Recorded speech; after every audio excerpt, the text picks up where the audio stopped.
Peace and welcome to all of my dope crown heads.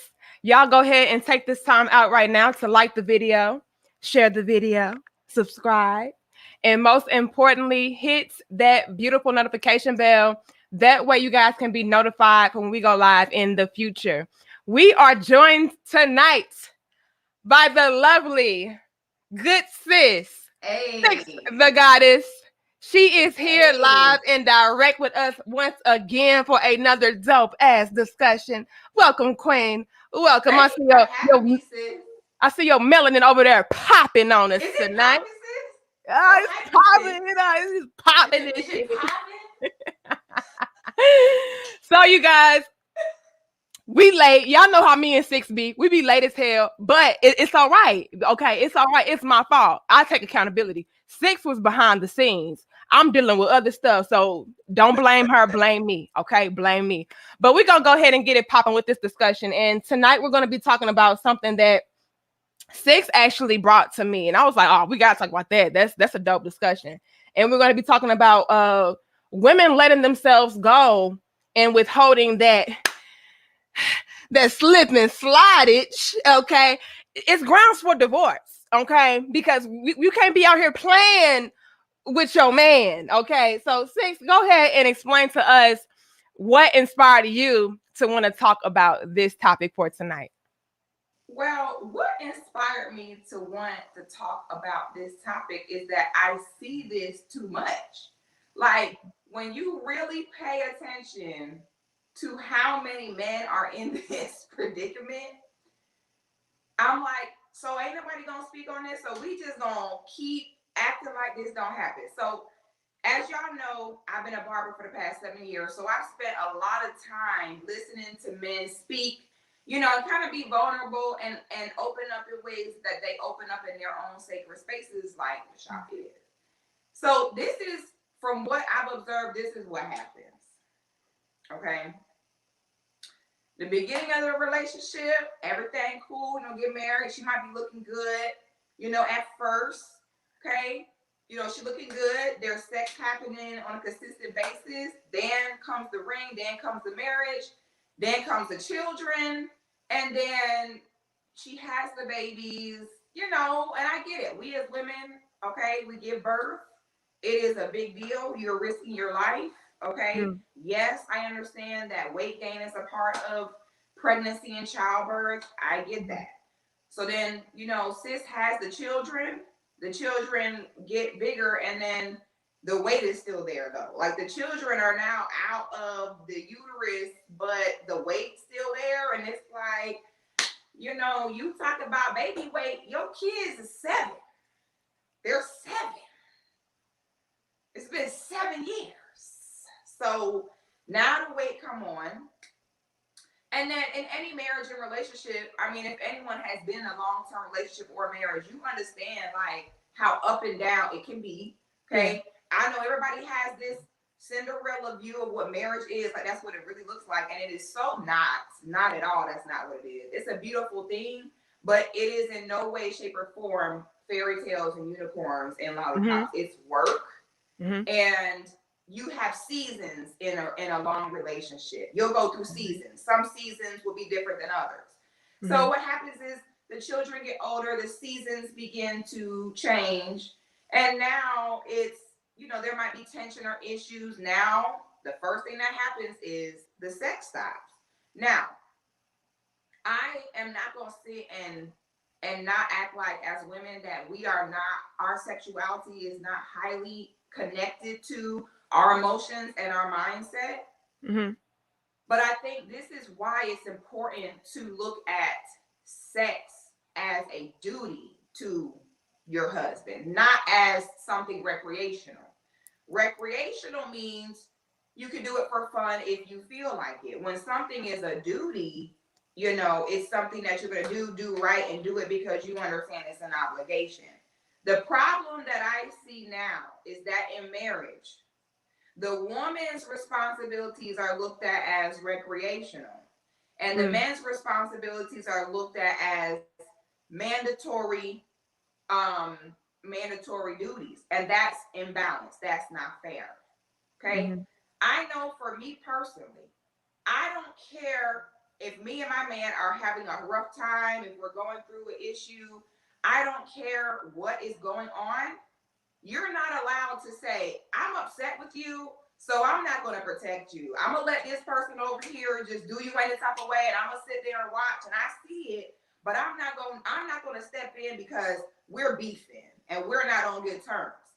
I would be filing divorce papers. You did not do your duty.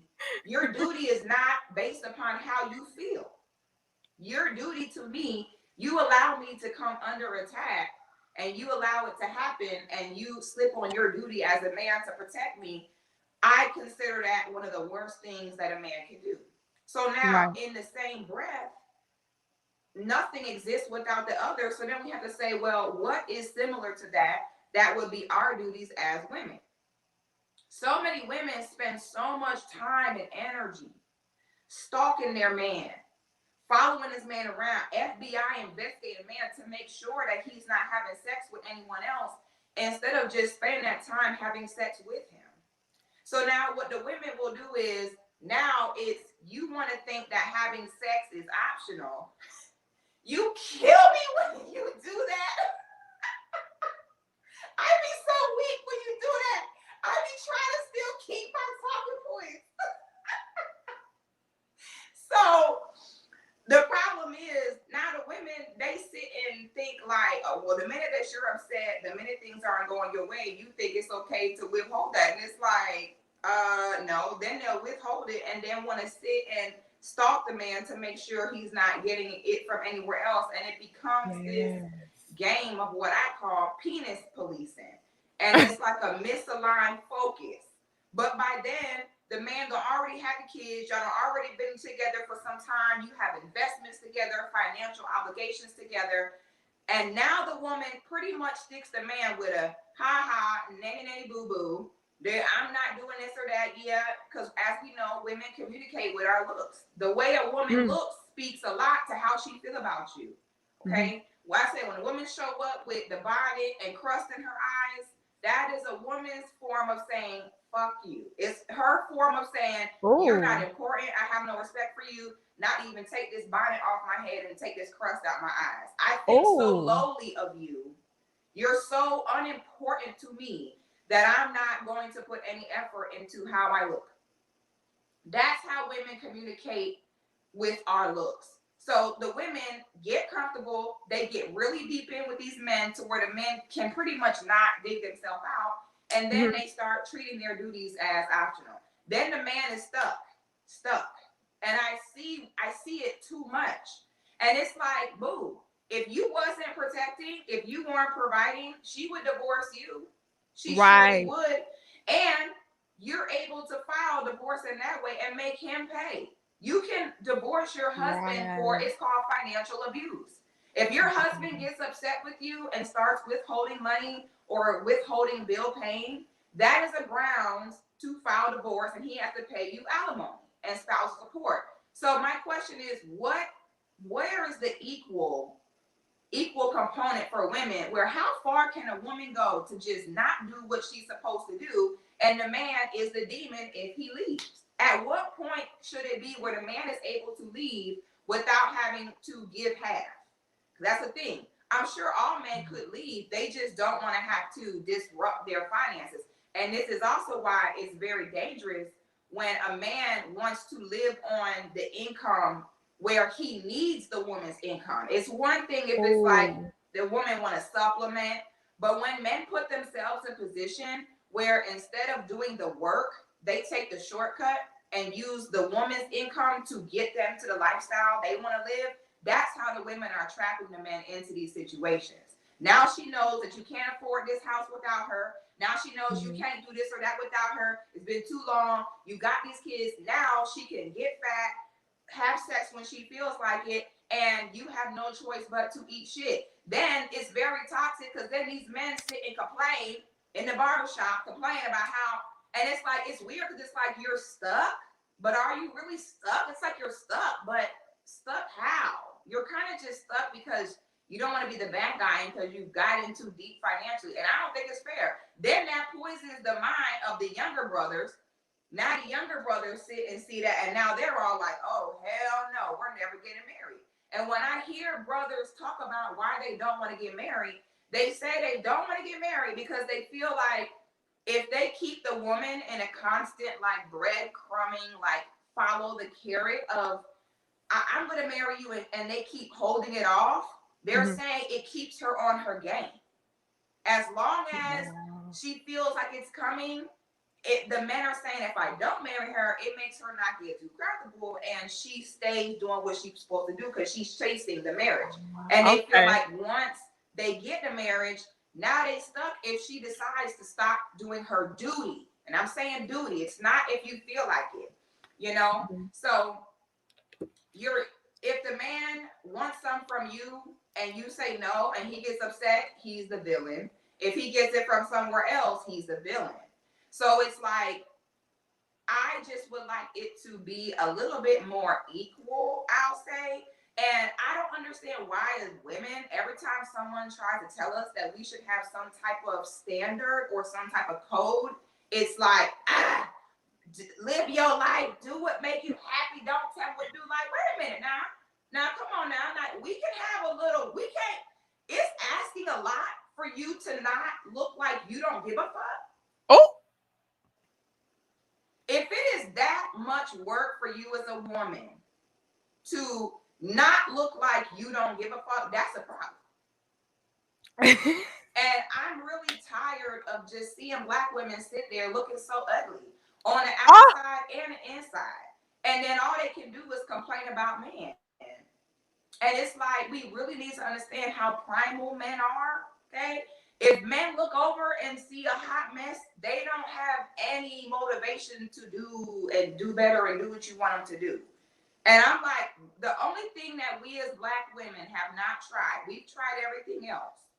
The only thing we have not tried is to embrace and be in our femininity and womanhood, not have most of us be fat and bad body and not even be trying to lose no weight, okay? To really listen, to be able to take constructive criticism, take accountability.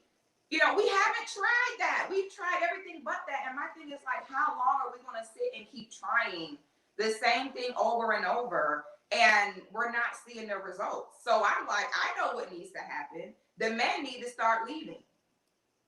Oh. Six. Hold up. Time out.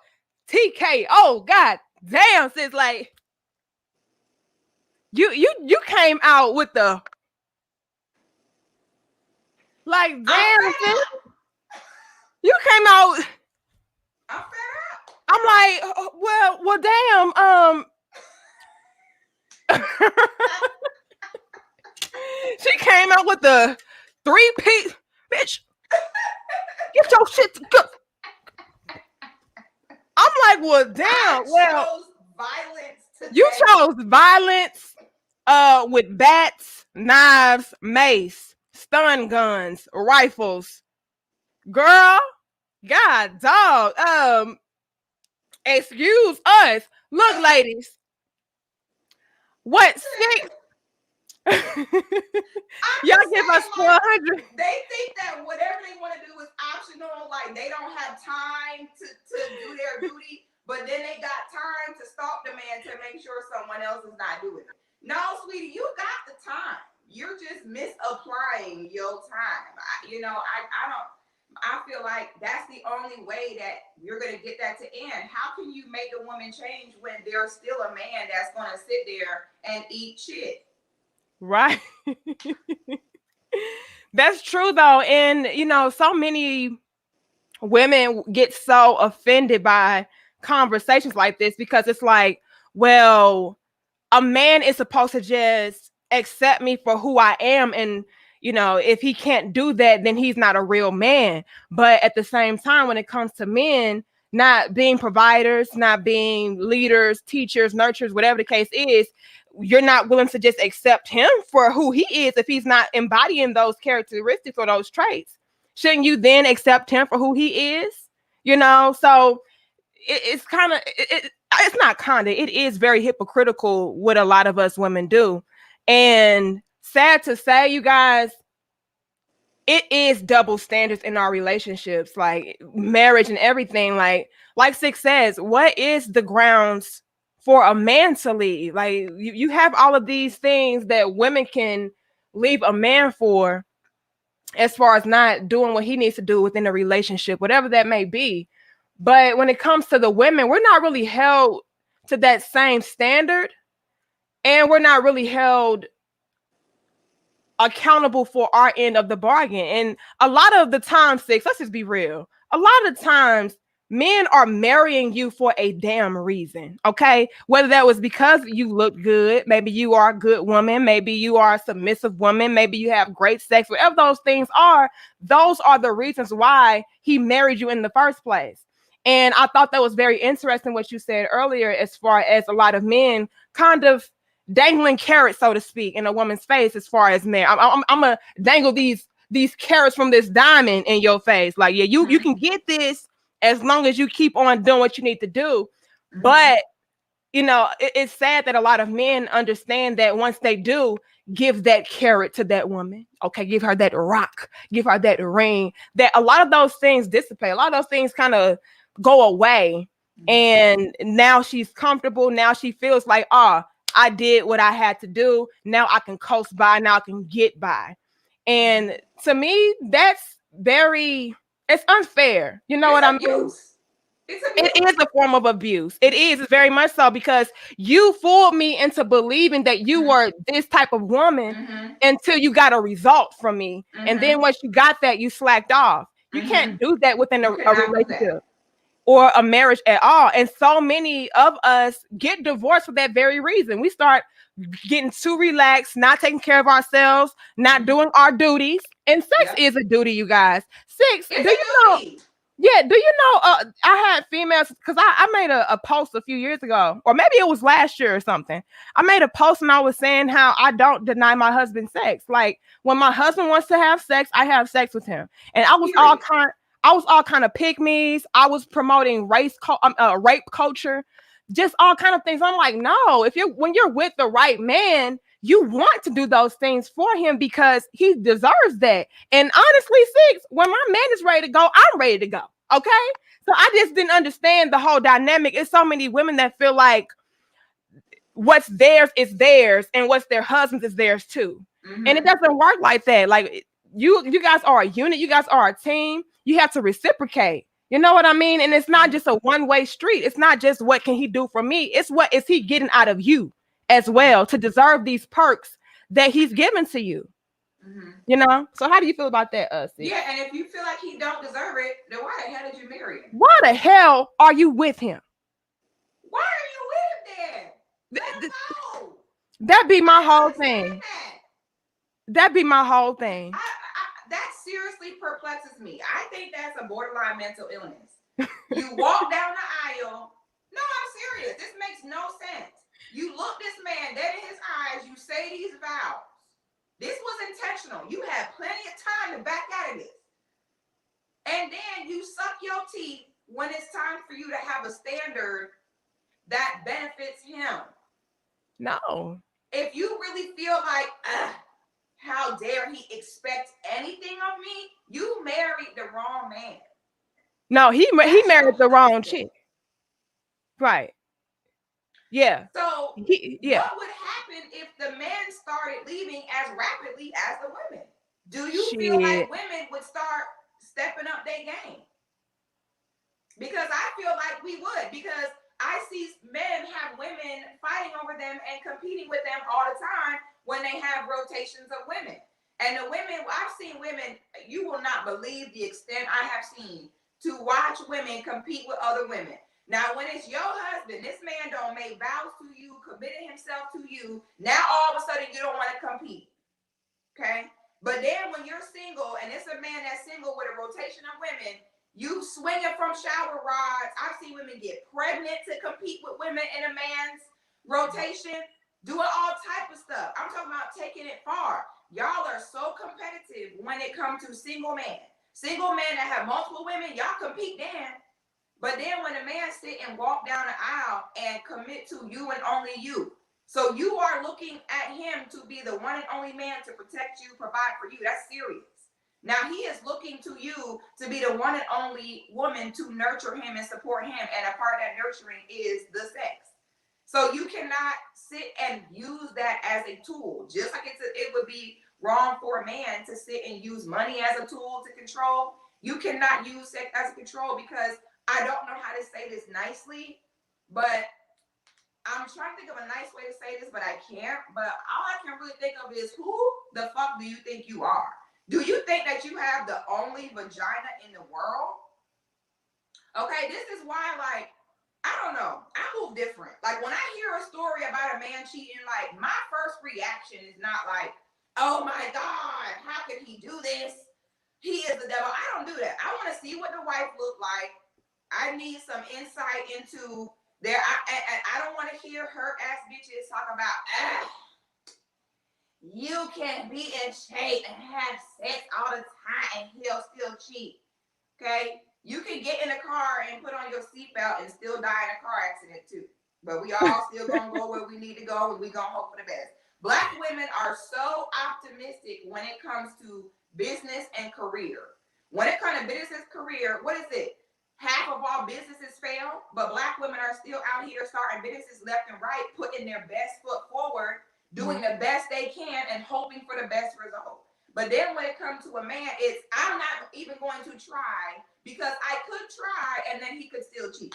That makes no sense. You're literally rolling over and dying. But then you're still somehow finding the energy to demonize these men when they go get it somewhere else. I don't do that. I'm not going to sit here and, oh, this man cheated, now he the work. Like, what a wife look like? Let me see. Because let me tell you something. It's what? 10 women to every one man out here? You have audacity. If you have a man that committed to you, a good man to you, and you act like your vagina is made of gold, like there are not billions of other vaginas out there, I'm sorry, but you get what you get. I don't know what to tell you. I don't be feeling bad for them at all. I do understand there's some men that just have a problem and they don't know how to be monogamous, and I don't know why men like that don't just be single. But I guess they just don't be single because they know that being single is for the birds. So, I don't think it's right when men just habitually are doing it because they have no self-control. But from what I've seen, from what I've observed, majority of the time when a man is stepping out, you look at the woman and you know why. Or even if the woman may look good, you find out that the sex ain't just happening. And then it's like, I think we as women have to understand, like, women, we don't need sex. All we need is sperm, okay? Women could never have sex ever again and put some sperm in a turkey baster and still populate the world. We don't have to have sex. I think that because we don't have to have sex, it's hard for us to understand the fact that men have to have sex. Mm-hmm. Bad things happen when men don't have sex. Why do you think that America is the only country that is suffering with mass shootings? Wait, sis. Sis, pump your brakes real quick. Are you contributing lack of nut busting to shooting up? Because the United States is one of the only countries where prostitution is illegal. And when you have, in other countries, even the most dinkiest of dudes or runt of dudes, if he needs to relieve some pressure, he can go to the puss buffet and pick one out in a red light district. So the men in other countries are not out here ready to kill everybody. Then when they say, well, how come we only have mass shootings in America? Because prostitution is not legal. And there's too many unfucked men. And when you have unfucked men, bodies drop. Sis, hold up. Oh, sis said I said what I said. They need to bust nuts. That's why they busting caps. Look, sis. Hold on now. It's funny, but think about it. Have you ever heard of a mass shooting in Amsterdam? No, you have not. You know why? Because prostitution is legal. If a little runt of a dude don't have no game and can't get no puss, he can carry his ass to red light district with $40 and get him some. Situation is then subdued. We're good. But in the United States of America, you got all these unfucked. It was just here in Atlanta 2 months ago. White guy went and shot up all these massage parlors because he couldn't get a happy ending. Okay? Bad things happen. Man, have you ever seen seen the weird shit men start doing when they don't have sex? They start getting weird. Weird things start happening.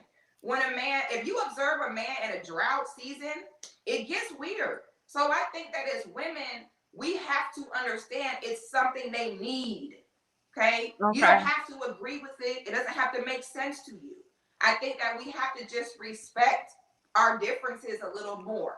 I think the only reason why men don't do that, why men, no matter how they feel, they're still going to pay that rent. No matter how they feel, if somebody busts up in that house, they're still going to take control. I don't care how mad they are, they're going to still fix that leaky sink. They're going to still take that trash out. They're going to still open your door for you. Men still handle their responsibility no matter how they feel in a relationship. Women do not do that.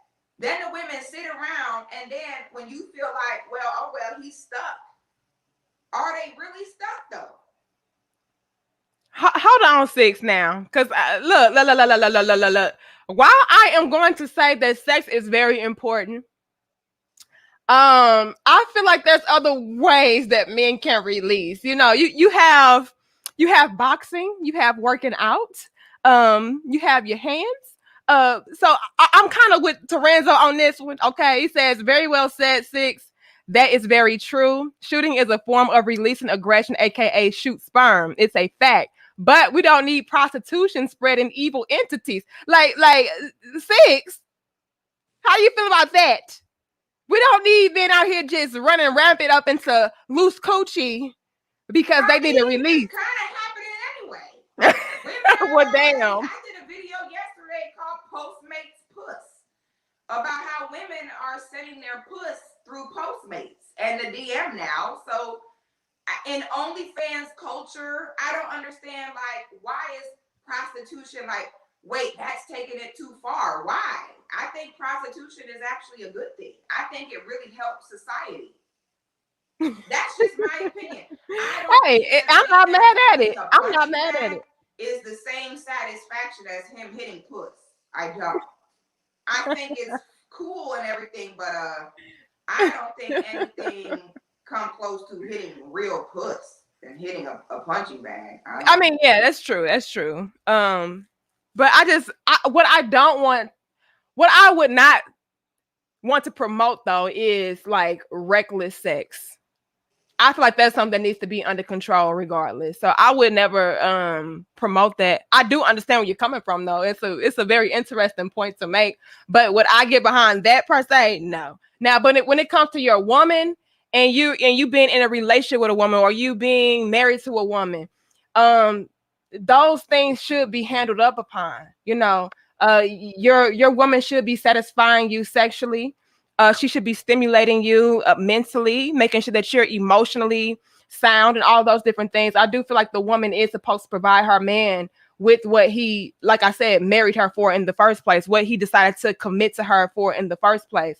And that's where I have my biggest issue with women in regards to sex and everything like that, is when you are in a relationship with somebody and you're withholding certain things from that person when, like I said, like you said earlier, it's your duty and your obligation to make sure that they are being satisfied, especially if they are upholding their end of the bargain. It's not just all about you. It's about, how you guys can collaborate together effectively as a unit.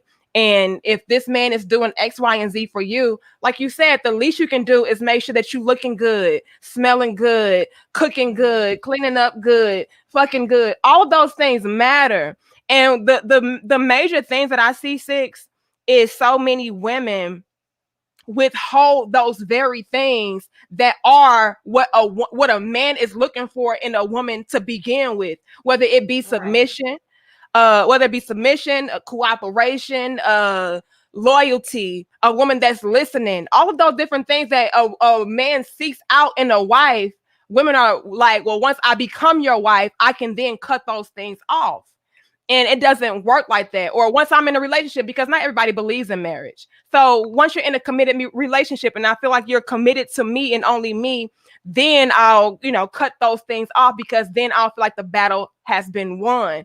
And relationships and marriages, it's an ongoing thing. You don't just say, oh, well, I got what I got the man, so I'm good. No, you can also lose that man. And like Six said, this is why the men are out here running up into other women, because what you're not doing, they're going to find somebody else to do. Now, I will make this disclaimer though. I don't encourage anybody to cheat or anything like that. Okay. I really don't. My thing is, if you're not being satisfied, communicate that to your partner, let them know where you're coming from, where you stand with that, and then work through that. And if all thus fails, then I'll feel like you should just leave, because nobody got time for all this creeping and cheating, and that can just end up deadly, and we ain't got time for those kind of problems. But I mean, I can see it, and I've seen it even in my personal life where they're married to this chick and she's withholding sex. She's constantly trying to argue and fight with every little thing. And the next bitch at work is, listening. The next bitch at work is cooking for him, bringing him lunch and shit, making sure that he's feeling like he's heard and understood and shit. And then next thing you know, he getting that thing sucked in the damn parking lot on lunch break. And now you mad and you crying about how he not a good man, when there were things that led up to that. You know what I mean? And then the guy ends up being the bad guy. And it's like, no, sis, you played a big role in that. Your man was coming to you about his issues, about the things that he wanted from his wife or from his woman, and you weren't trying to hear it. You were always flipping it around on him, pointing out what he's not doing, which a lot of women do. Six, have you seen that? Like, a man will come to his woman with a legit argument as far as what he's expecting from her and what she's not doing, and how they can resolve an issue. And instead of taking accountability and responsibility and hearing him out, she'll flip it around on him and say, well, it's because you do this and it's because you do that. And it doesn't work like that, you guys. We have to be able to listen, comprehend, and understand, versus listening to respond. And so many of us do that within our relationships, especially women, because I feel like women are very emotional. Six. You can correct me if I'm wrong, but I feel like we're more emotional. Okay, I feel like we're more emotional than anything. And so when somebody is telling us about where we're coming up short, it does trigger us a little bit. You know what I mean? It's like, wait a minute. You mean to tell me something is wrong with me? What the fuck is? Let me tell you what's wrong with you. And we have to learn to stop doing that, especially in our relationships. Start listening to understand, not to just respond.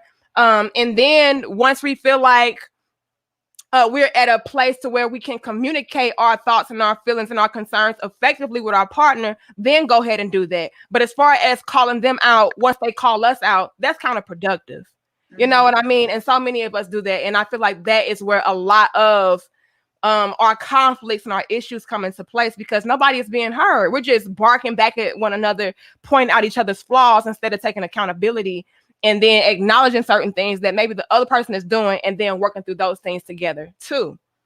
And it's just a big mess. And like I said, Six, we do need to work on that, especially as women, because we are very emotional, and so many times we just completely shut off and shut down, and we don't want to do anything for our damn man, but we're doing everything for the women or our friends or whatever the case is. And I feel like, or our job. Oh, your boss. Gladly do it for your job. I'm just saying. But it's a learned behavior. Like, where do we learn it from? Okay, we think that this is a new problem. This has been a generational problem. So this is what happens. You have a group of women who, and this is why our blackness has to play a part when we discuss relationships. I don't like when people try to bring our blackness out of relationship discussions. You cannot do that. Our blackness and our history plays a humongous component in our relationship dynamics present day. And to ignore that is gaslighting your own people. You're ignoring a humongous factor that is a major part of why we're in this situation. It goes deep. You have a generation of women who had their men ripped from them. See, there has been this common misconception that the black woman gave up her man. The black woman never gave up her man. Her man was taken away. There is not any race of women in this world where their men could be taken away and they could still survive. No white. If you take the white woman's man away, she will die. If you take the Asian woman man away, she will die. But the difference is the resilience in Black women. You took her man away and she became a man. Oh, so now when you sit and you take these women's men away, the women then had to mutate and morph into trying to the best of their ability to fill that position, to still keep themselves going forward and the children that they would rip you out the home with. She feels like, I fought through it. I'm still breathing. I'm here. How dare you try to criticize me? This is how we've become this way. So this is how it started 4 or 5 generations ago. It's the fact that we are able to survive through this. You're not allowed to also criticize our behaviors or our looks on top of that. So then it became this culture that I call Black mama trauma, where the whole household has to play deaf and blind to mama's toxicity. You're not allowed. Most people cannot even recall a time where they have gotten an apology from their mothers. Okay. Most families, there are so many families where it is actually the mother that is the center foundation of most of the struggles and traumas in the family, and no one's even allowed to talk about it. And then when you do talk about it, there are so many different mechanisms that are used to distract from the problem. Mama either cries and gets emotional and says, you hate me and you're ungrateful and I did so much for you. Okay? Or she's going to get upset. Okay? Or she's going to silent treatment you. There's so many different ways that Black women, your Black mother, will find a way to not have to apologize, say, I'm sorry, what I did was wrong. Decisions I made negatively impacted the family. That's just not something you do, because Black women feel like we're here. We're here. Black women feel like no one helped us. We got to do it ourselves. So you're not allowed to criticize me. Okay. And this is why we have to take the steps to get back into our feminine energy, to stop and get out of that masculine survival mindset. Like, sisters, we are not in the slave quarters anymore. They are not coming and grabbing us out the bed with our men and raping us anymore. Okay? They're not grabbing your man out the bed and lynching him from a tree in the middle of the night anymore. You're not on the plantation no more. So now we have got to get out of that survival mindset. I don't even know what to call that, because it's detrimental. And now the men, you grow up with a Black mother, the men get trained that way too. Men don't correct their mothers. Okay? Men do not speak on, men are even worse with ignoring their mother's toxicity. Okay? So now the men kind of get trained to just grin, bear, and eat shit with Black women in their lives. So now when it comes to his own wife can sit there eating chicken and waffles and mimosas, dancing around at brunch, fat, shaped like a coin star machine. She can have sex with you when she feels like it. And you are subconsciously trained to take it, and that somehow taking it equates to love. This is why, as mothers, you have to allow your sons to vocalize their thoughts, even about your ass. And that way we will stop raising shit-eating Black men. And I would like to see Black men stand up for themselves and stop allowing themselves to be tricked out of their positions, because I have noticed that it is a lot of women that are tricking men out their spots financially. Black men have to be willing to do the work. I don't care if it takes you longer. I don't care if it's more rigorous. Stop letting these women dangle, the men dangling the women, dangling things too. The women are, well, if you want this big house now, we can get it together. All right, my brother, for you to maintain that power to keep her in position of, listen, but sweetie, at any moment, you can go. I think a relationship should be a very healthy balance between knowing your partner loves you and is going to stick by you, but while also knowing that your partner still has standards and boundaries. That is not a loving relationship where you're basically telling your partner that no matter what I do or no matter how much shit I make you eat, you'll still be here. That is not love. And that is not Right. healthy. A Right. relationship is supposed to be, yes, we may have our up and downs, but we are mature enough. We have enough self-control to where we are going to be able to enact boundaries and respect them between one another. That is the direction we got to get at. All these black men just grinning and bearing it, and the black men cheating is worse. Okay, if black men would start leaving instead of cheating, a lot more women would see that, and you would begin to see a change. But what black men will do, sit there, eat shit, and just go get some side puss. How long can that go on? That's exactly what I want. That goes hand in hand with what I said earlier. Like, if you're not getting what you're wanting at home or what you're needing at home, communicate that to your partner. And if all this fails, just leave, because that would be the biggest eye opener for a lot of women. Because we desire to have a man that is going to take care of us and provide for us and be by our side. So if men started having fucking standards, and that's why I'm always big on men having standards. And shout out to you, Tawan, for your cash outs. You've been sending cash outs all damn night. I appreciate you. But if men would start having standards for themselves, it would force women to level themselves up for the men, not just for themselves. But I have to come correct, otherwise I risk the chance of a man leaving me, and that'll be very humbling for a lot of women. Yeah. Women these days are so effing entitled, regardless. And I know that's real pick me shit. Y'all don't like to hear this, but this is real talk. Okay, women are very fucking entitled. We get the world handed to us. We really fucking do, ladies. And what we do, what we have become is monsters with that. Because like Six said, now we're at this level to where we feel like, you know, regardless of what I do or don't do, regardless of what I am or I am not, a man is supposed to just accept me and take care of me and be with me by any means necessary. When men snap out of this shit and say, no, I have standards, I have boundaries, and you're crossing that shit, and until you come correct, I'm leaving, or whatever the case is, women would wake up so fast. Mm-hmm. But I love that you touched on the upbringing, you know, because a lot of us are programmed to accept toxicity, accept bare minimum, and that is what we equate with love. If I'm able to grin and bear this bullshit, that means I really love you. No, but does it mean you love yourself?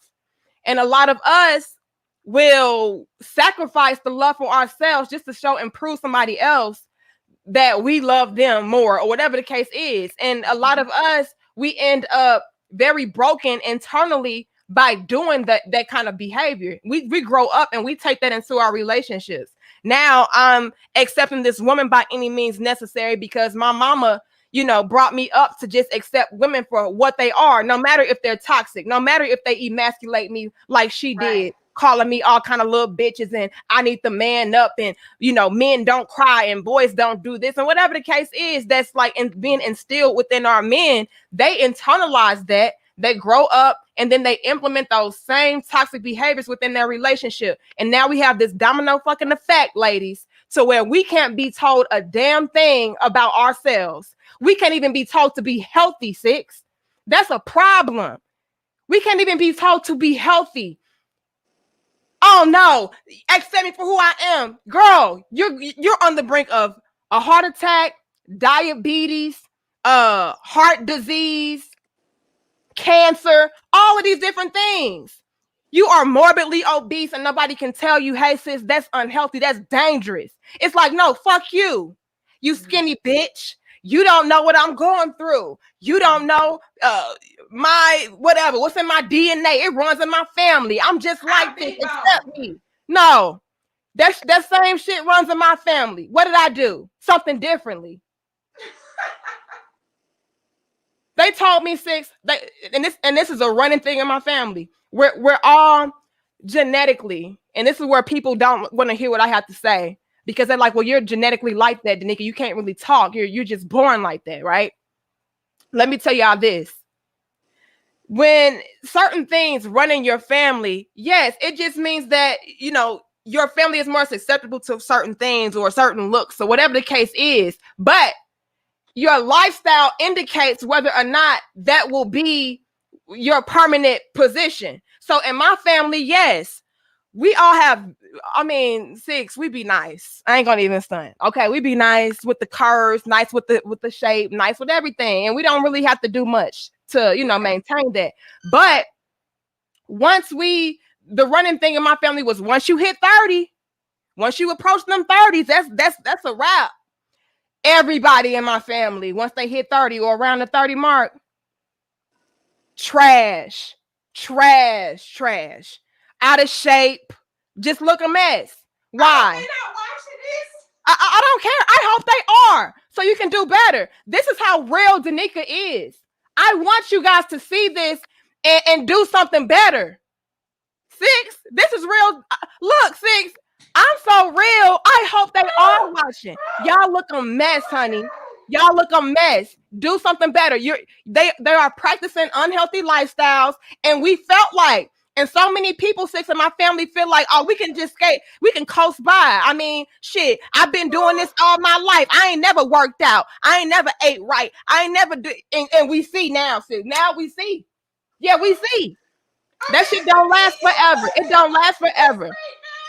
No, check me out. That shit don't last forever. So I have to do something differently so I can maintain not only my nice physique, but I want to be healthy. Six, I was small. I had a nice frame. I looked like I was, like, damn, you can take care of myself. I looked that way, but internally I was fucked up. I had high blood pressure. I was having heart problems and shit. Like it was a whole mess. Why? Because we are trying to coast by and skate by, not taking care of ourselves. That shit catches up to you. And I say, you know what? I got to do something differently. What did I do? I started working out. What did I do? I cut out meat and dairy. What did I do? I started making sure that I was implementing things that were healthy for not only my body and my look, but my mentality, my emotions. It's a holistic approach. And you cannot tell anybody to be healthy. They automatically feel like you're body shaming them, you're judging them, and all of this, that, and the third. Like, no. You should be ashamed. I'm speaking from experience. I was headed down the same road. Like my family, yeah, we start off this way, but that don't mean you're gonna stay that way. You still gotta take care of yourself, period. So I hate when people try to dish that back at me like, well, you can't really talk because you was just already like that. Okay, bitch. But I was not guaranteed to stay like this. And like I said, my health was suffering. That's first thing first, you guys. Fuck a look. Fuck having a fat ass, small waist, nice big titties. Fuck all of that.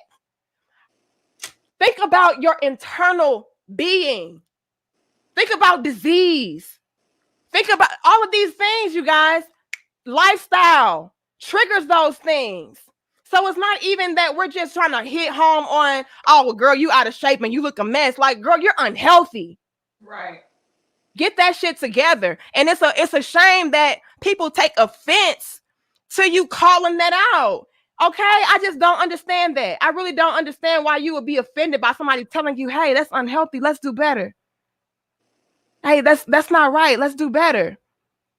That could cause your marriage to fall apart. Let's do better. You know what I mean? Like it's amazing how people be offended by things that should be just automatically accepted. Like, yeah, I know I'm married to this guy. I should be fucking him. I know I need to be doing that. Yeah, I'm married to this guy. I should be cooking for him. Okay, yeah, I know I'm married to this guy. He needs to have something to look at. Like that, this is basic stuff. And we make it seem like it's just this grand thing, like somebody is asking us to go to space and bring home the fucking moon. No, we're asking you to do. Quiet. You said what? What you say, sis? I'm going off. I'm a little irritated. I'm sorry. What you say? When they be complaining, be like, girl, you don't pop that puss and be. If you don't pop it, if you don't pop it on, girl, if you don't throw it in a circle on the dick real quick, like, come on now. Like, and it just really baffles me how this is like a crime to say the most simplest things. Like, oh no, they have you're male identified. You're a misogynistic bitch. You're a pick me. You do anything for a man. Yeah, my man. Hello, And somebody. if he's my man, that means that he's a good man. Why? Because I pick well. I don't deal with low vibrational, low quality ass niggas. I would never complain about doing these things for my man. Why? Because he deserves it. And if he did not deserve it, that is on me at that point, because why in the fuck am I with him? Why am I with a man I don't want to dip it low and pick it up slow for? Why am I with a man that I don't want to deep throat? Why am I with a man I don't want to look good for? Did he put a gun to your head and say, marry me? No. So it's like, just do it. Like, the way the women act is like the man put a gun to their head and was like, marry me. You know what I'm going to start doing? Like, when they tell me, accept me for who I am, I'm going to start dropping them off at the ocean and be like, well, you're a whale, and so I'm going to bring you to your new home. Wait. For how I am, take her ass to the beach. Well, you're a whale, so we're taking you to the shore and leave her ass there. Sis, we're not doing this. We're not doing this, Six. We're not doing that. We're not doing it. I'm just saying, we need to accept you for who you are. I'm dropping your ass off at the beach. Because, sweetie, it's giving free willy. Six, we ain't doing that. Six, we ain't doing that. Do y'all see? They in here dying laughing. Look, y'all. Y'all know Six a damn mess. I'm fed up. I can't take it anymore. I did a live stream about your weight and your femininity, and I was talking about how I'm like, wait a minute. Hold on a second. Like, let's just talk about this for a minute, because every time you bring up weight to women, I gotta hear about all these health issues. I'm tired of hearing about the reason why all y'all is not fat because of health issues. Stop that. Stop lying. And that's a slap in the face to people that really do have health issues. Yes. Okay? It's not funny. It's not something to play around with. It's not cool. Okay? It's only 1 in 10 women have a thyroid issue. Mm-hmm. It's only maybe only 30% of overweight people are overweight due to a health issue or medication. That means that majority, a good 70% of people who are overweight because they eat more calories than they burn. Period. It's not their thyroid. It's not PCOS. It's not your big bone. It's not genetic. It is you eat more than you move. A lot of women think that just because there is a certain amount of food on their plate, that they have to eat it. Sometimes I go out to eat, and I'm kind of on this thing now where I'm doing like 1 meal per day. And I'm going to be honest with you, I don't like eating vegetables. But as opposed to be saying I'm just not going to eat healthy, I had to compromise with myself. So I said, okay, if I don't like to eat vegetables, I'll drink them. So what I do now is I found that I can consume them when I juice them or put them in a smoothie. Mm-hmm. So every woman, if you are really a woman committed to looking good, you will find a way. You will find something that works for you to keep yourself looking good. Imagine if Black women got their weight under control. Imagine if Black women took off all these helmets. Okay, imagine if Black women started to embrace their femininity. What if Black women started to divorce misery, divorce the plantation slave mindset? Like, can you imagine? Can you imagine how things would change? But I've just never seen a group of women refuse. You have to try new things. Like, when you're trying to do something and it's not working out, sometimes you got to go ahead and change your method. But then when, as a woman, as a Black woman, you come forward and tell your own sisters, like, hey guys, this isn't really working out. Okay, this isn't going all that well. Maybe we should try this. Mm-hmm. Oh my God, what? Stop telling Black women what to do, period. Stop telling us how to live. Stop.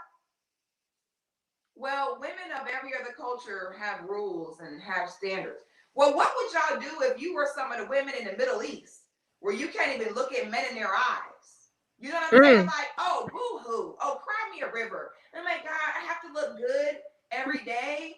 Oh my Right. God. Oh, it's so hard. I don't have time to do that. Get up earlier. You have time to hack your man's social media. You have time to stalk in his phone when he take a shower. I'm sure you got time to set your alarm for 30 minutes earlier and comb your hair and wash your face and do your eyebrows and put on some lipstick. I am pretty sure that you can find you 30 minutes in the day. They talk about they don't have time, but you don't see all 8 seasons of Married to Medicine, Real Housewives, all franchises. You don't see all episodes of Atlanta, Potomac, Beverly Hills. What other one is it? New Jersey. Talking about you ain't got no time. You have the time, you just don't care because there's no consequence. And see, this is what happens because there is a science behind this. Women use men's natural instincts against them. See, Black women will lie and tell you that Black men are so terrible and Black men are so this and that Black men are conquered, they're not masculine. And then in the same breath, use the natural masculine instincts of Black men against them. So what I mean by that is that men are territorial, women are not. Okay? Women are the territory. So you cannot be the territory and be territorial. We are the territory. As a woman, you are an extension of your man. So since men are territorial, women use it against them. The woman knows, once I marry this man, once I have kids with this man, he is not going to want to be gone from his territory. He's not going to want to abandon the territory that he's already marked, so to speak. And they know that. So as much as you say our men are not this and that, you know there's something because y'all sit your fat ass there and have sex when you feel like it, knowing that he ain't going nowhere because you know he masculine and territorial and is not going to want to abandon his territory, so he can't be that bad. But Black, just like women, can easily get taken advantage of the fact that we want to be submissive and we want to be with one man. There are men who can take advantage of women and your feminine instinct, and there are some men who can feel like, well, I can do her any type of way because I know she's not going to want to leave. Both sexes have the potential to do it. The difference is when women do it, the way that you're doing it is you're keeping a man stuck in a different form. So the men have to stop allowing. And I know, and I'm not going to judge because I can imagine it feels conflicting for them. But the men have to stop being scared of being called a bad guy. And they have to stop letting their natural masculine instincts keep them hostage in situations. Sometimes you got to say, it is what it is. Oh, well, if society get mad at you, because that's what people do. When a woman leave a man, they'll tell her, oh my God, I'm so glad you knew your worth. You're so strong. I'm so glad you knew how to do better. But then when a man leave a woman for whatever reason, it don't matter what the reason is. It's, oh my God, how could you leave that woman with those kids? Oh my God, how could you abandon it? So men have to learn how to get a thick skin to be like, oh, well, Barbara, I don't care what you're saying. You don't have to. You're not making a decision that I got to live with. Y'all can say what y'all want to. Black men need to master that. Y'all can say what y'all want. Y'all can listen. You don't know what that man is going through. So that's my thing. If Black men stop being afraid of the villainization, at this point, Black men, they look at you as a villain anyway. So why do y'all keep suffering further? You the villain no matter what. So you might as well be a happy villain. It's too many women. Women and men definitely should never treat their partner like, oh, well, you can't do no better. You're stuck here. It's unhealthy. And I just see that happen so much to men. And the men don't speak on it. You know what I'm saying? The men have to stop making do and start making an exit. Well, you know what, Six? I think men are speaking on it, but they're only speaking on it amongst themselves, which is a problem. Now we're seeing more men voice their concerns to women, you know, but look what that comes with. That comes with backlash, that comes with friction and just the blame game. And I understand why men would be more hesitant to voice some of those concerns because, like you said, they're going to be the villain. But I love that you also said, stop giving a damn about being the villain. You're going to be the villain anyway, so you might as well start laying down some damn standards for yourself. You know, so I love that you said that. And men, y'all definitely need to do that, because I'm telling you, once you guys start doing that, women are going to have to step their game up, because they're going to know, hey, in order for me to keep this kind of man, I got to be this type of woman. But y'all just let them just be. Y'all just let these women be, and they're like, well, he's still here. And But that right there is always the comeback. As long as he's there, it doesn't, that we can't do anything. We can sit and preach to women that we need to do this or that as a collective of Black women, but as long as the men are still there, you can't tell them nothing. right. Like, he ain't gone nowhere yet. And you know what? You're right, sis. More power to you. Salute. The best of luck to y'all. You're right. He is still there. Right. Grown ass men suffering because Right. they're scared to be a bad guy. Well, Six, let's introduce this as well, because it's not just that. It's also the fact that the system is set up to where if the guy does leave, he has to pay all of his money. That's why you got the saying, it's cheaper to keep her. You know, so it's like, well, damn, now I'm in a spot to where I'm with a chick that I don't really want to be with. But shit, if I leave her, she gonna take half of what I got, take the kids. You know, all of these different elements go and play into that. So I can understand why men would just stay. It's not just because people are going to villainize them. It's also because shit, not only am I going to be the villain, but she going to be out here stealing. Okay. So it's like, well, damn, I'm going to stay.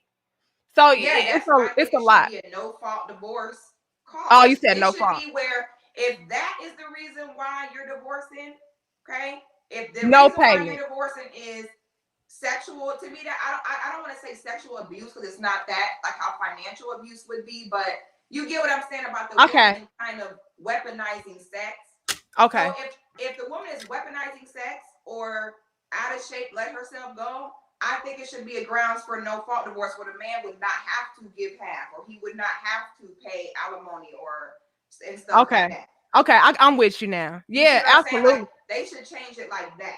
Six, that would change the whole entire game. Do you feel me? The game. That would change the whole. If they said, look, if you're not having sex with your husband, he can leave you and you don't get a damn thing. Do you know how much double hand twisting? Girl, do you know porn star galore? Girl, my waist gonna be snatched for the gods. Do you hear me? My titty's gonna be sitting on top of my neck. Damn it, girl. We'll be like, get this shit. God damn. Girl, man. Six. What if also the men had enough standard to say, nah, if you ain't like this, I ain't marrying you. Ooh. I was talking about that too. I said, boy, she had cankles when you married her. Fat ass ankles. Boy, you couldn't foresee that she was gonna be healed with them big ass ankles and thick ass ankles. Boy, I know you seen them big fat ass ankles. Boy, you should.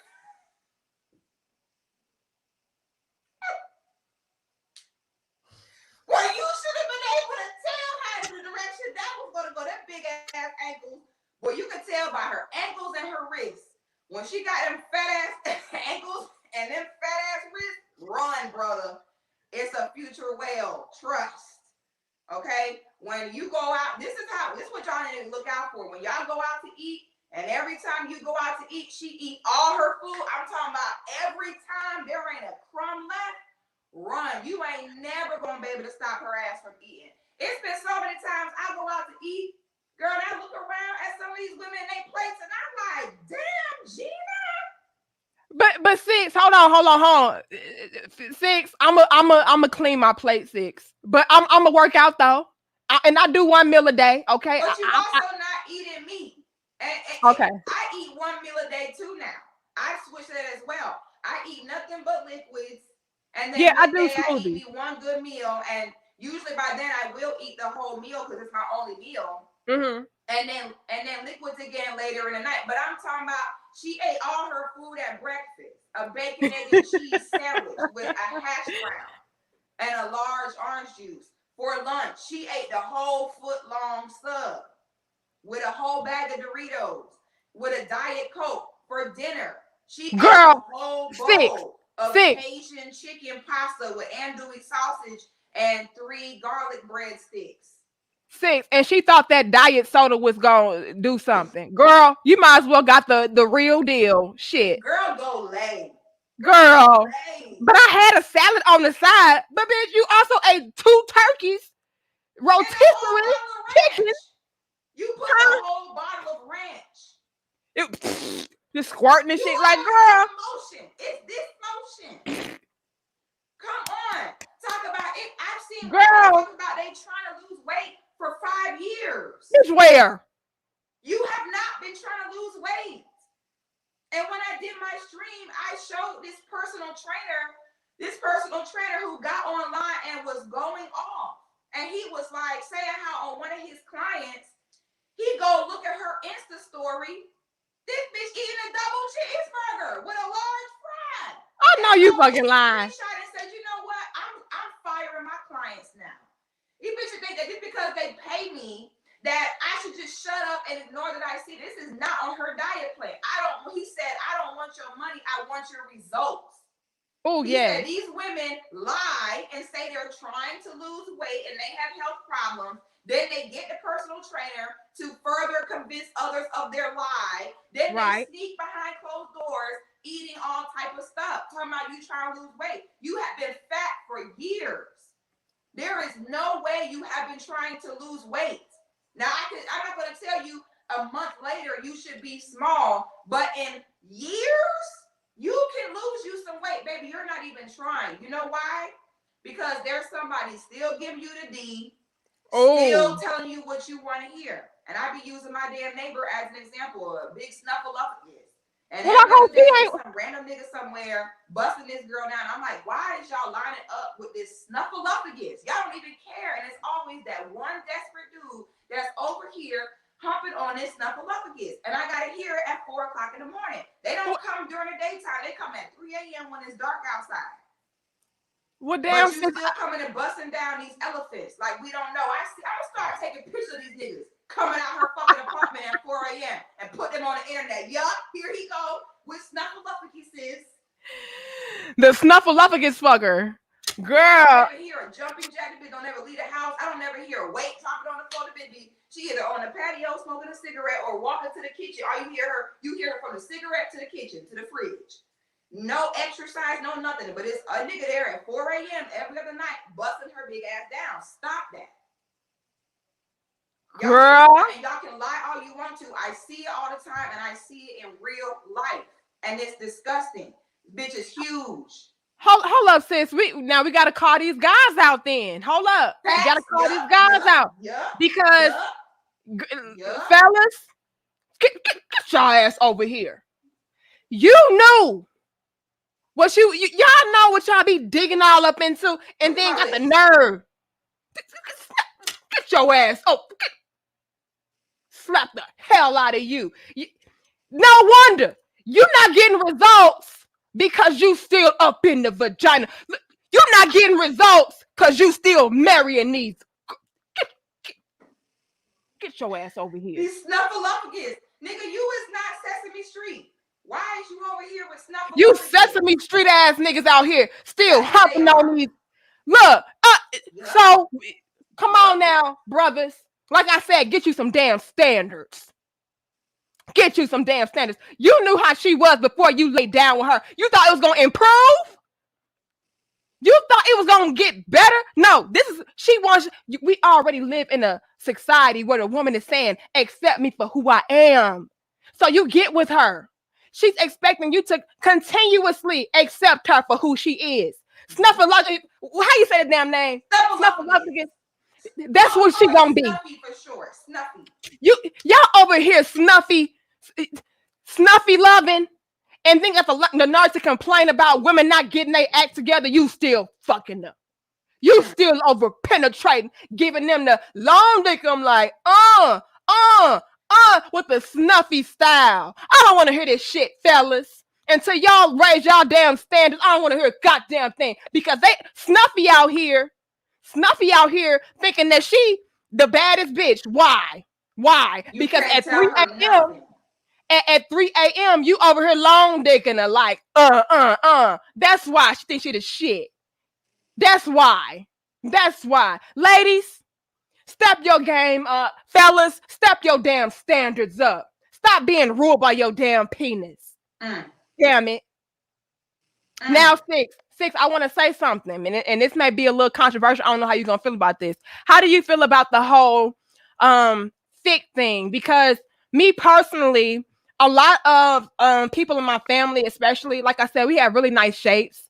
And so once we get older and we stop working out, like we start off skinny, right? And then once we get older and we start eating a particular way, we get a little curvy and thick, and it looks good for a while. And then, like I said, you hit them 30s and it's like, sis, you need to slow on down.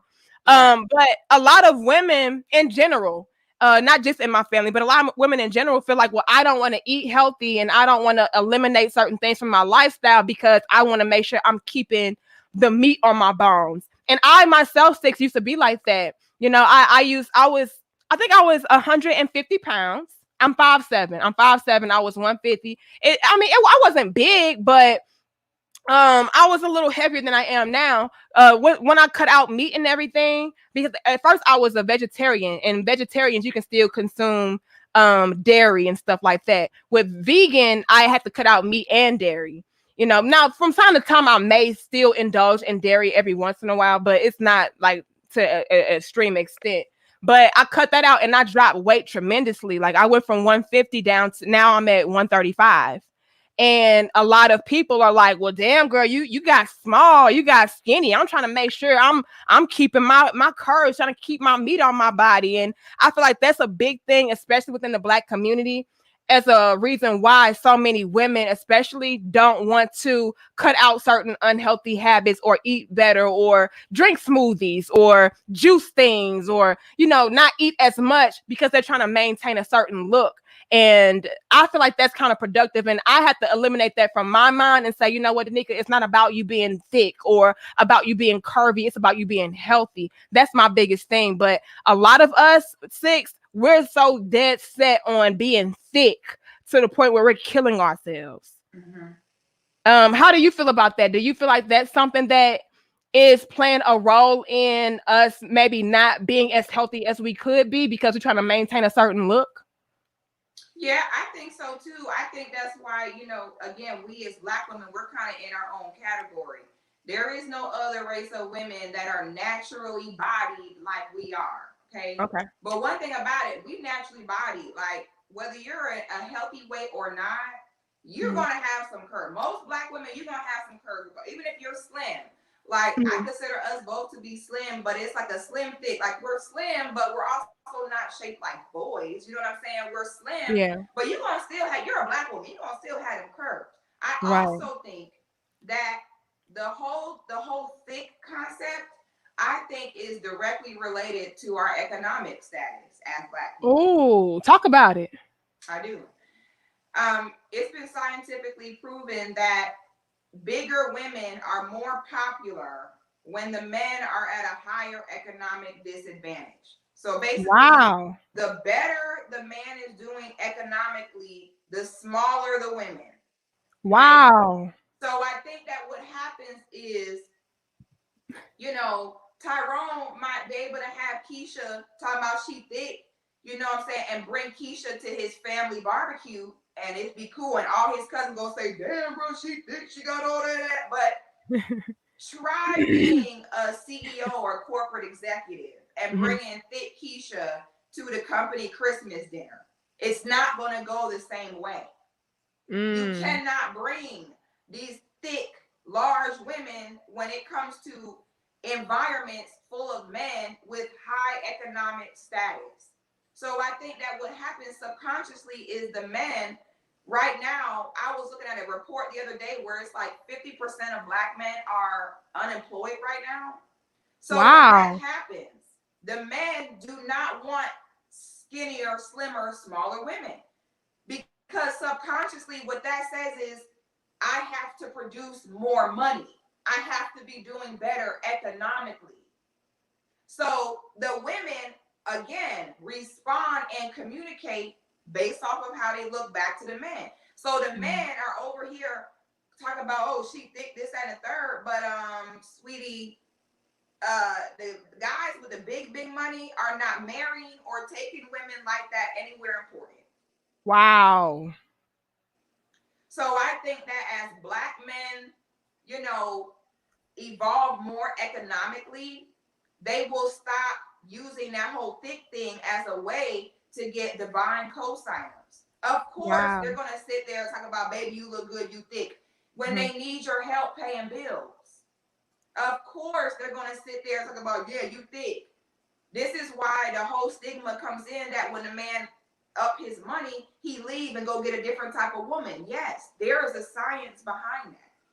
Okay? These men sitting calling these women thick, that's a way for them to get in their pants. That's all the man got to do.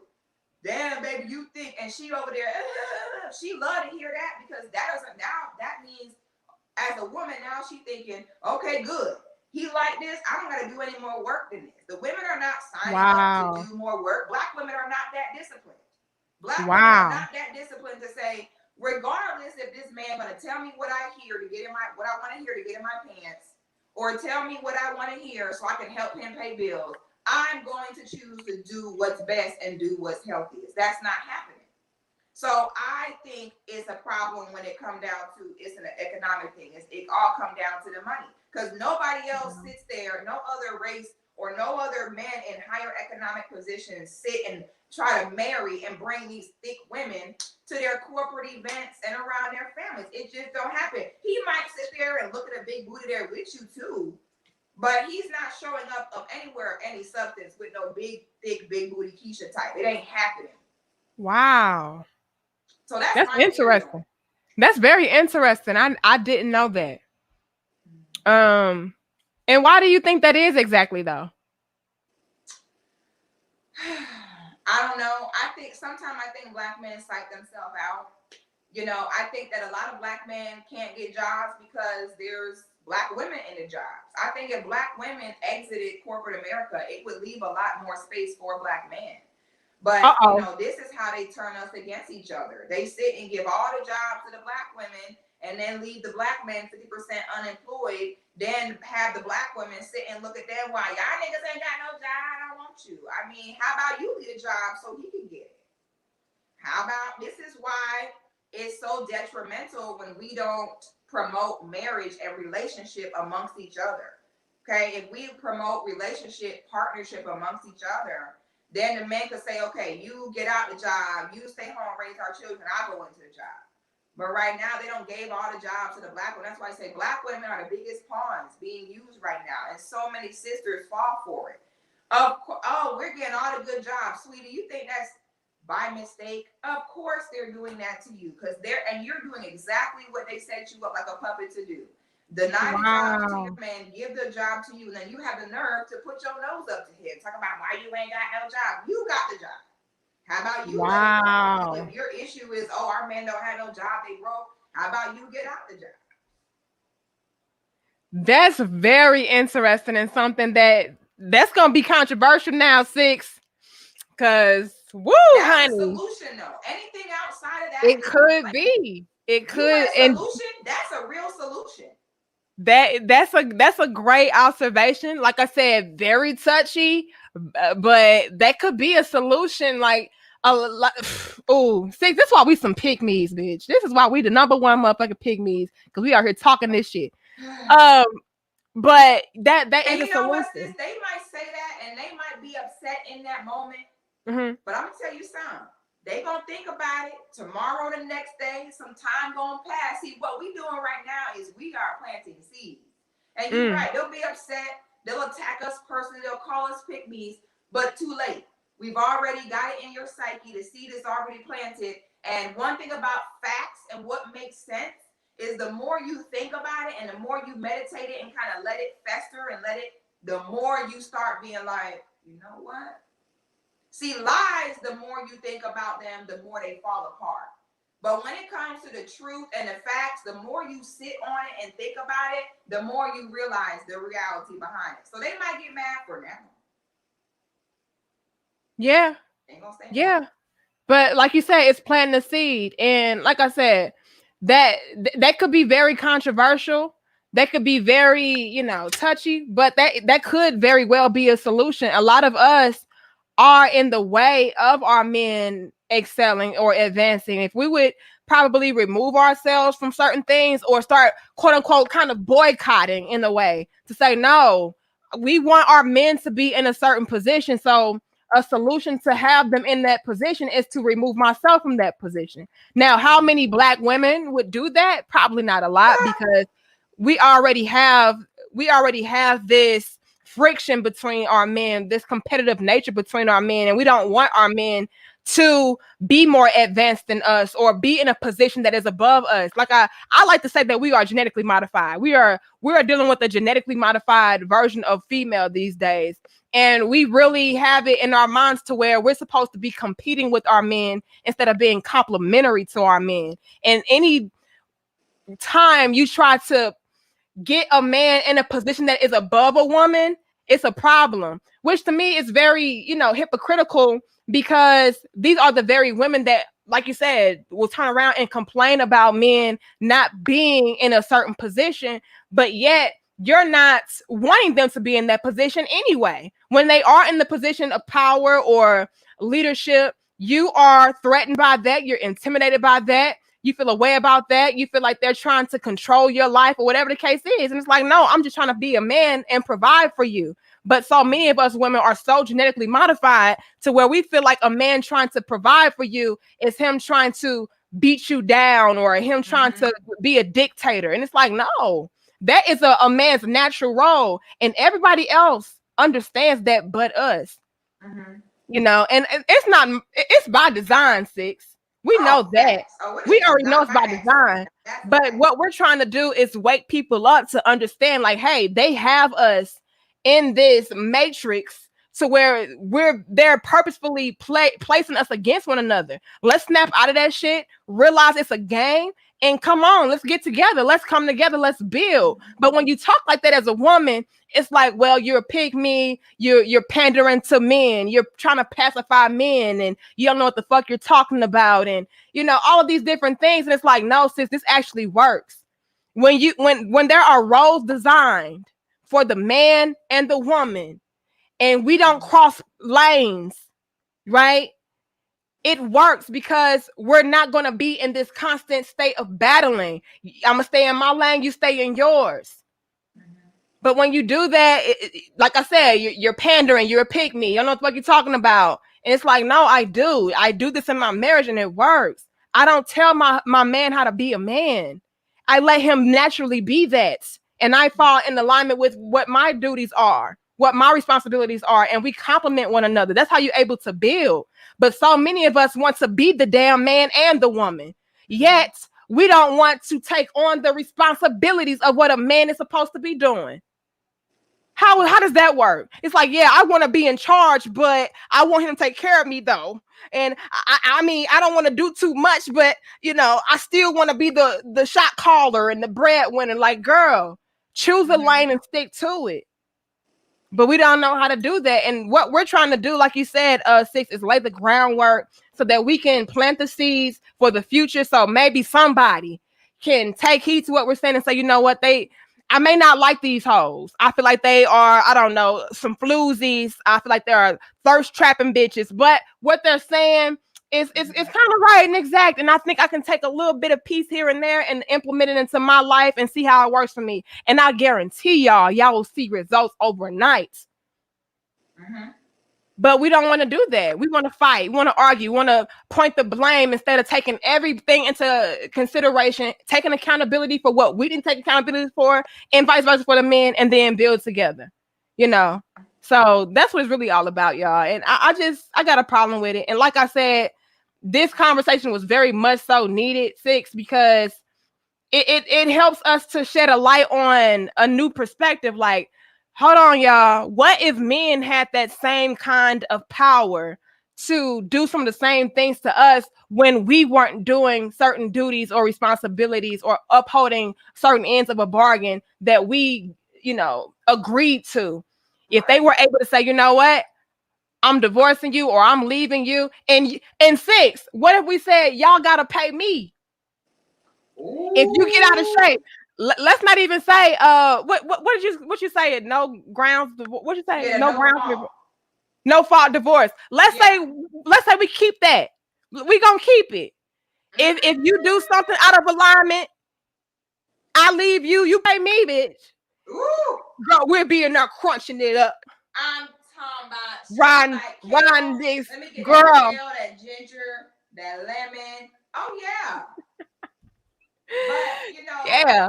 you don't challenge the women, and I don't mind. Call me what you want. They can call me what they want. They call you what they want. I don't care, sis. I just want to see us do better. Yes. You know what I'm saying? Every Yes. other woman of every other culture, they all have standards. They all have rules. We Mm-hmm. actually have the least oppressive men out of any racial group. That's what I'm saying. Mm-hmm. Sisters would not last the way women in India, the Middle East. Women in India, when she turned 18, her daddy put in a newspaper article out saying, I have a daughter ready for marriage. Who want it? And you got to go marry this man that probably don't bathe and go, Oh. and you can't withhold shit. Women in other countries can't withhold sex with their man. Their man could take it and the police going to come and say, family issue, minding our business. Okay, so it's What? like we really don't have it as bad as other women have.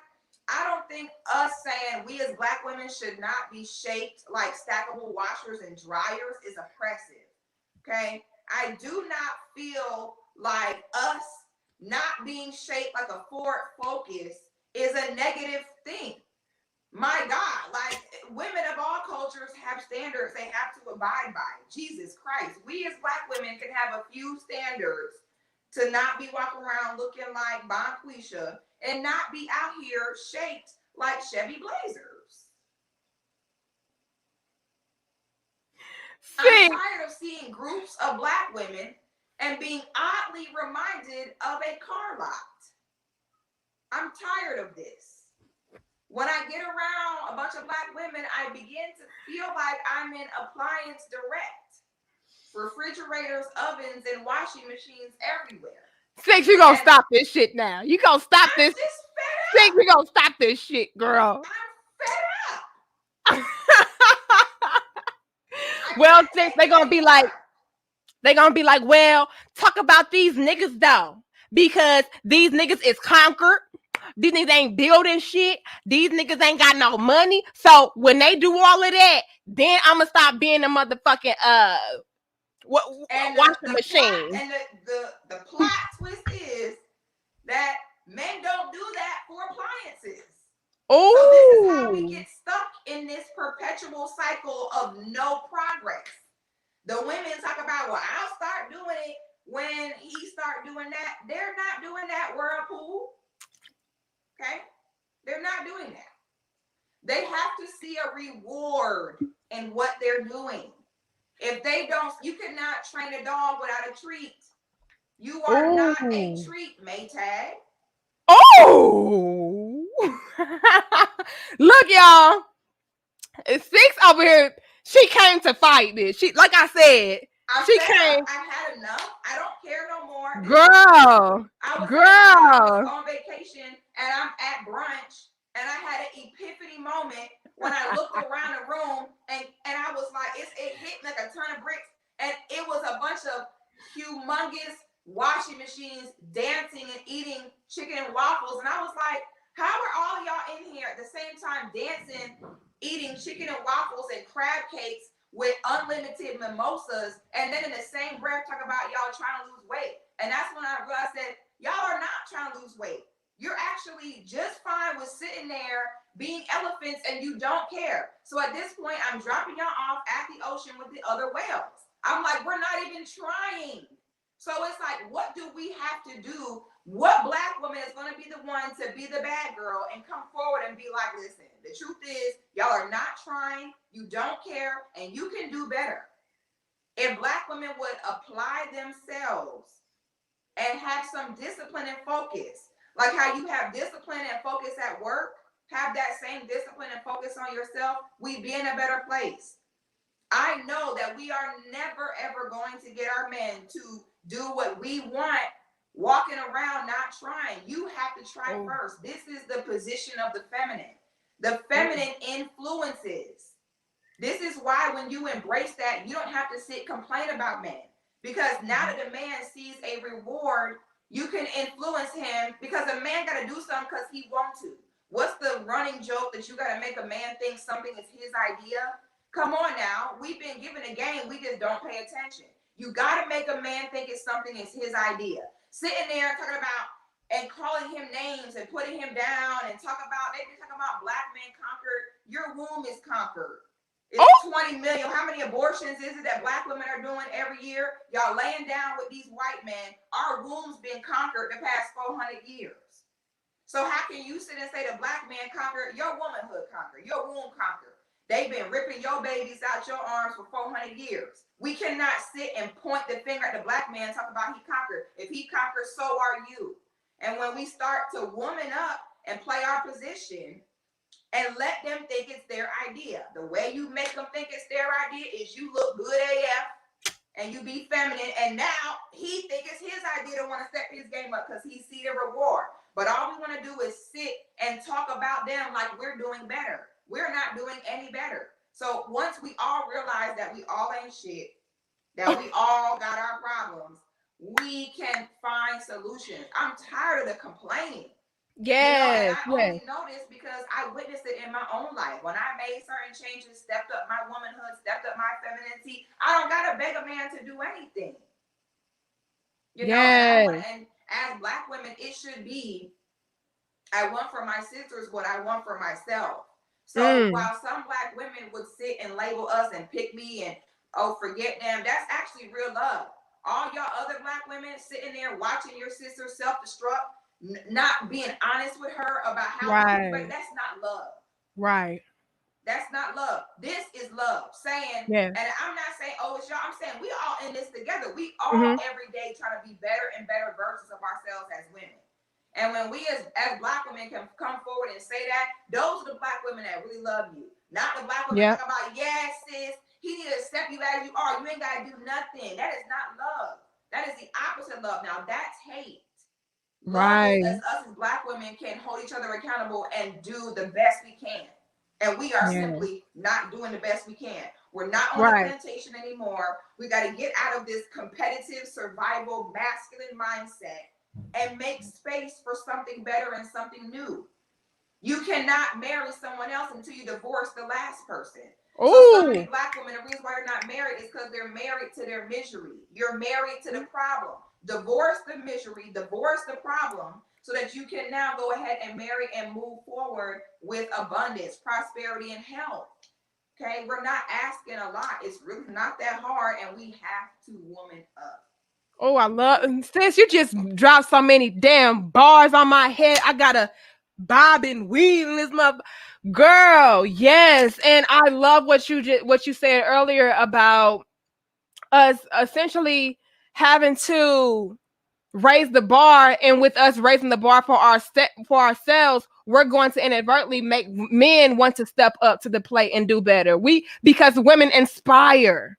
We inspire the men, and if the men feel like they don't have anything to really work towards or work for, then it's like, man, you know what I'm saying? Like, what am I working so hard for? So I can get a refrigerator?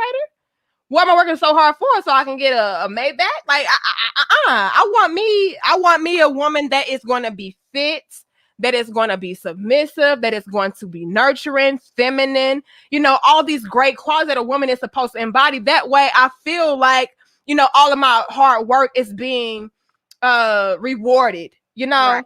and that conversation ties into this, Six, as far as women feeling like, well, I don't have to be feminine and I don't have to be submissive. I'll do that when he my man. Well, no, if you present yourself in a particular manner, you'll have men that are stepping up to you, that actually want to get with you, provide for you, take care of you, because you are already displaying what they are looking for. So many of us are ass backwards with that. It's like, no, I'll wait to be the woman I'm supposed to be when I have the man. Well, you'll never get the man until you become what that man wants in the first place. So I thought that was genius that you said that, like, well, in order for a man to step up, you got to be worth stepping up for. And a lot of us are not willing to do that. A lot of us are not that. You know, just to be completely brutally honest. And like Six said, this is not out of woman bashing or trying to tear us apart and make it seem like Black women in particular are not shit and we're not worth anything.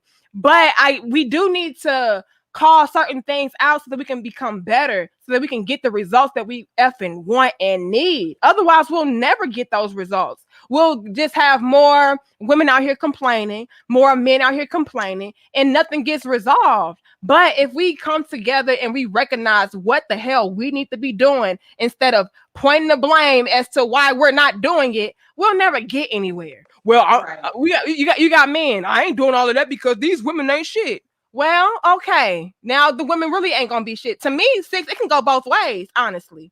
You know what I mean? The women can turn around and say, well, the men ain't doing this. You know, and so men, you're not gonna get the women that you want and need until you become the man that they need. So it can go both ways. It's a cycle. That's why we need one another. That's why we can't keep saying it's the boys' fault. It's the girls' fault. It's our fault. Right. Every problem we have cycles into the other. It's all.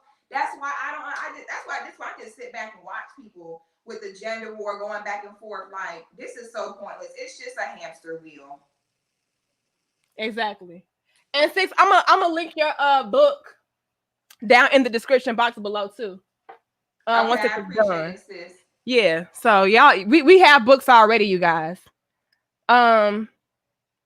Yeah, and like I said, I feel like it's something that we need to hold each other accountable for both ends and take accountability for ourselves instead of always, having the blame game. Well, I'm not doing this because y'all not doing this. Well, I'm not doing that because you're not doing this. How about we just all do what let's just all do what we know we should be doing and become what we should be, and then the problem can be resolved. We'll both feel like, hey, I'm going to get something for the work that I'm putting in. You know what I mean? Instead of all this blame game and shit. But at the end of the day, y'all, it's a lot of bogus behavior going on, and it's not helping us.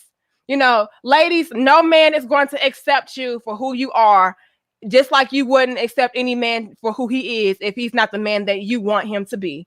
You're not going to be able to say, well, I'm going to accept him for who he is, even though he's not going to take care of me. He's going to disrespect me and he's going to be this, that, and the third. So don't come to a relationship. Don't come to a man feeling like, well, just accept me and my out of shapeness and my bad attitude and my no sex game having ass and just love me anyway. No, it doesn't work like that. The same things that you're going to require from a man, he's going to have certain things that he requires as well. At least he should. But fellas, so many of y'all these days, y'all don't have no damn standard. None. Because y'all, like Six said earlier, y'all equate not having standard as unconditional love. Fuck that. Because y'all are going to get met. The aquarium. That bitch tell you, accept me how I am, drop that bitch off to the aquarium. She say, babe, where we going? To the aquarium. I'm gonna put your ass in this tank so you can be accepted for who you are. See what happened then. Yeah, everybody gonna start stepping their game up. Buy these bitches aquarium passes, season passes. Yeah, that'll make a bitch step their game up. You want to be accepted the way you are? Meet your new home, the fish tank. Sis, I'm not gonna play with your ass. And look how she's sitting over there, y'all. She like, I said what I said, bitch.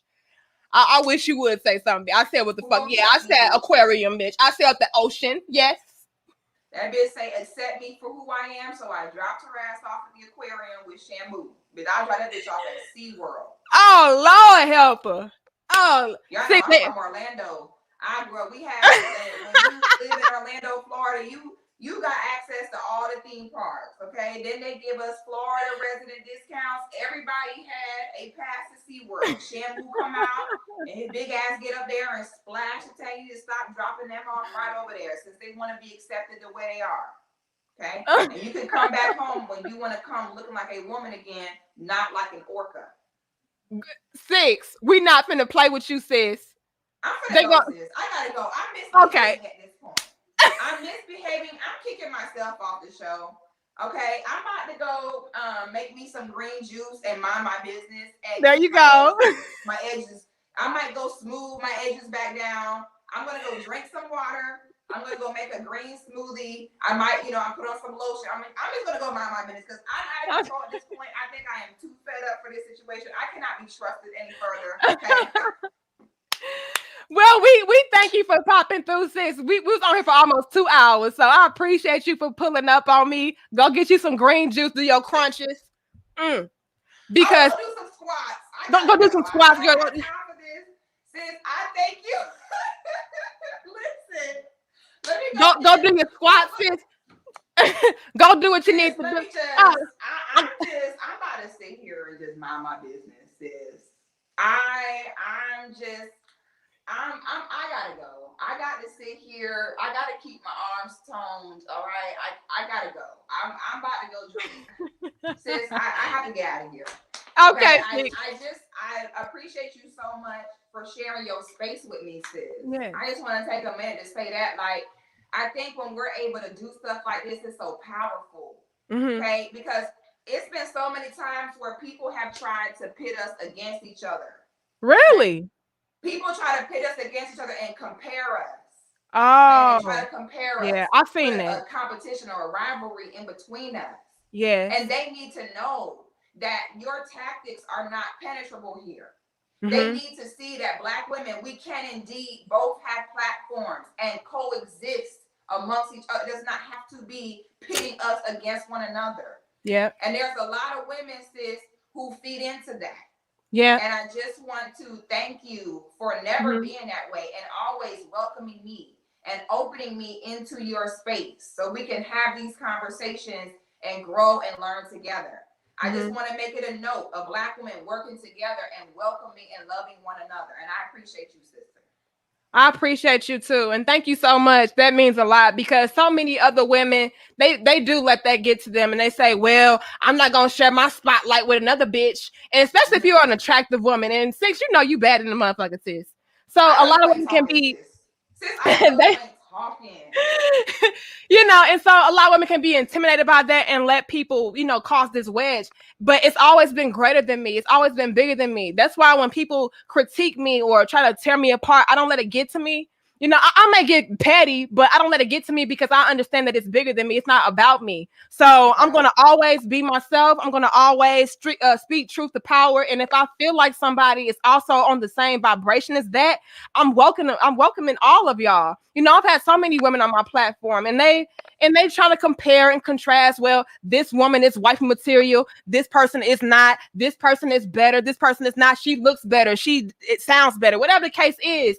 And it's never about that. I block all of that out because it's something much greater. Like we said, we're planting the seed. And the seed can never be planted if we're going to allow people to dig up the seeds that we are planting and pit us against each other and say, well, I don't know why you're doing this and why y'all doing that because she gonna steal your spotlight. I don't get what's for me is for me and what's for them is for them, period. And at the end of the day, like I said, it's a greater thing in the midst of this. Bigger than that. That's some basic bigger than that. Way bigger than that. So I don't care about any of that. And I've had people actually come to me, Six, believe it or not, and say, why are you sharing your platform with women that do the same thing as you? You're creating competition for yourself and you're doing this, that, and the third. And it's just like, it's not about that. It's about the message being widespread. So I want more women like me. I want more women better than me. Shit. As long as you have the same fight. It's not even better. We're all doing our best in our own lane. Yes. We all have different things to contribute. I think that's what I want. I want us to evolve past the basic bitch level. Like you said, it's not at this petty surface level of, is she better than... Listen, we all got our own things that we contribute, okay? All of our perspective and presence is needed, okay? You cannot take an issue that is so large and it affects so many of us and dwindle it down to, and me, and she this, and me, and you cannot do that, okay? We have work to do. We owe it to ourselves. We owe it to our daughters, our future daughters we haven't even had yet. Right. To make these changes. So I just want you to know that I see it and I appreciate it, sister. And thank you so much for having me. Thank you for being here. Because you didn't have to be here. You could have said, nah, bitch, I ain't coming on your platform, bitch. So So I appreciate you for being receptive to me. But I'm like I said, I'm gonna let you go get your squats and your crunches with your Okay, I gotta go, sis. your kettlebells. I gotta go, sis. All right. Appreciate you. Appreciate you as well. All right, you guys. That was SixtheGoddis. We appreciate her for coming through. And thank you guys so much for coming through as well. If you are new, welcome. If you are original, welcome to you guys as well. We have dope discussions right here on Danica Marie Dope Discussions. And we just try to bridge the gaps between men and women. That's what it's really about. And in the midst of us bridging those gaps between men and women, it requires us sometimes to call out some of the things that we're doing wrong. And with me being a woman, ladies, I have to call us out because I am a woman, shit, and I don't really see a lot of women doing that. And so when I see, sisters like SixtheGoddis or Chantel Simone or whoever else I had on the platform, if you're speaking and doing what you need to do, I want to embrace you, because at the end of the day, it's about that message being widespread and about us becoming better versions of ourselves for our relationships. It's all about the family. If we don't have solid family structure, we don't have shit. And a way to make sure that our foundation is set is by correcting the errors, so I can be the man that my woman needs me to be, so I can be the woman that my woman needs me to be. That's what it's all about, you guys. So don't take it as, oh, she's just this or she's just that. I'm being real. At the end of the day, I'm being real. And not everybody can accept the truth right then and there when it's in their face. But hopefully one day, someday down the line, you'll look back and say, you know what? That thirst trapping pick me bitch was on to something. And you can implement whatever it was that I said that resonated with you and apply to your life. And you can see positive results. I speak from personal experience. I have a beautiful marriage with a beautiful Black man. And it's because we love each other. We respect each other. I don't compete with him. I don't try to beat him. He stays in his lane. I stay in mine. And we can build together as a team when you have a solid person to build with in the first place. But some of us are so just effed up that we don't want to build with nobody. It's like, no, I ain't building because he gonna leave me. If you were a solid man, he will never do that to you. And so that's what it's about, you guys. So I appreciate y'all. I respect y'all. We may have pissed some of y'all off, but it is what it is. The truth is the truth. It don't give a damn who tell it. All right. It don't care who's offended by it, because at the end of the day, it's about us becoming better versions of ourselves. Get in shape, ladies. Start eating better. Start working out. Start taking care of your emotional health, your mental health, your physical health. It's holistic. It's not even just to get a man or keep a man. It's so that you can be healthy for your damn self and your children, so you can live quality life.